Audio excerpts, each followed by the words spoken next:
Hello everyone. In this video, I'm going to show you how we can actually go ahead and use the average function on our Microsoft Excel workbook.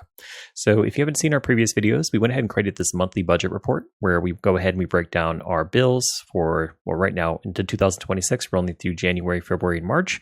So within each of these months, we have different categories like mortgage, food, entertainment, dog food, etc. So what we're going to do is we're going to go ahead and find the average. So the average between mortgage through dog food for each of these months. So to do this, we can go ahead and use the built-in average function. So what we're going to do now is we're going to go ahead and place it right here. We'll go ahead and enter the equal symbol. We'll, as we start typing in, these are the different functions that are built in. And if you highlight them, it tells you what they do. We're looking for the one called average. So you can see the description is returns the average, arithmetic mean of its arguments. So let's go ahead and do that. Now we go ahead and hit tab.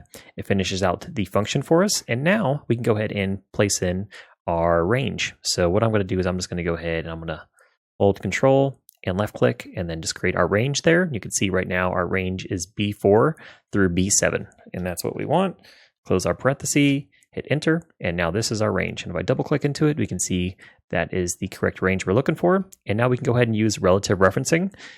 This is that error that we get sometimes. It's just telling us that there is a number that we're not using. So right now there is an adjacent number in the total cell and also in the bills cell. So it thinks that we may want to add those into our average, which we don't. So we can just go ahead and select ignore error. And now what we're going to do is we're going to come over here to the bottom right, and you see as soon as we do that, our cursor changes from this white plus to this black plus. Now we just have to drag it over. And now if I was to double click into these cells, you can see the function up here, but if I double click in here, you can see it went ahead and used relative referencing to change the range from B4 through B7 through C4 through C7. And then it did the same exact thing here for the D column.